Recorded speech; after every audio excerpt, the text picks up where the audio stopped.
നമ്മളൊരു കടയിൽ പോയി. ആ കട നിറയെ വളകളാണെന്ന് വിചാരിക്കുക. നമ്മളൊരു വള വാങ്ങിക്കാൻ പോയേക്കുവാണ്. അവിടെ ചെന്ന് ഇത് ഫുള്ളങ്ങ് കാണുമ്പോൾ ഏത് കളർ എടുക്കണം, അല്ലെങ്കിൽ ഏത് പാറ്റേൺ, എത്ര രൂപയുടെ എടുക്കണം, അല്ലെങ്കിൽ അത് കുപ്പിവള വേണോ മെറ്റൽ വേണോ, ഇങ്ങനെ അങ്ങ് ആലോചിച്ച് നിന്നാൽ സമയം പോകുന്നല്ലാതെ നമ്മൾ ഒരിക്കലും അത് വാങ്ങിയിട്ട് ഇറങ്ങില്ല. ഈ പറഞ്ഞ പോലെ തന്നെയാണ് നമ്മളൊരു കാര്യം ആഗ്രഹിക്കുമ്പോൾ കൃത്യമായ ക്ലാരിറ്റി വേണം.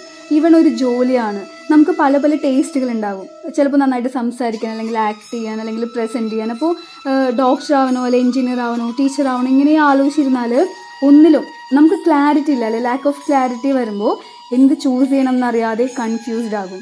ഇത് തന്നെയാണ് മാനിഫെസ്റ്റേഷനിൽ സംഭവിക്കുന്നത്. നിങ്ങൾക്ക് എന്താണോ വേണ്ടത് അത് കൃത്യമായ ക്ലാരിറ്റി.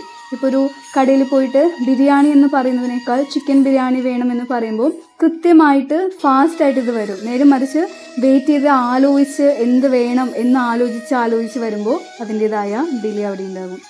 സോ ഒരു കാര്യം നിങ്ങൾ ആഗ്രഹിക്കുമ്പോൾ കൃത്യമായിട്ട്, എത്രത്തോളം കൃത്യമായിട്ട്, എത്ര ടൈമിൽ, എന്ന്, എങ്ങനെ, എവിടെ വെച്ച്, അങ്ങനെ എത്രയോ ക്ലാരിറ്റിയിൽ നിങ്ങൾക്കത് ചെയ്യാൻ പറ്റുമോ അത്രയും ക്ലാരിറ്റിയിൽ വേണം നിങ്ങളത് മാനിഫെസ്റ്റ് ചെയ്യാനുള്ള ആ ഒരു പാറ്റേൺ, അല്ലെങ്കിൽ കാര്യങ്ങൾ മനസ്സിൽ ഉറപ്പിക്കാനായിട്ട്.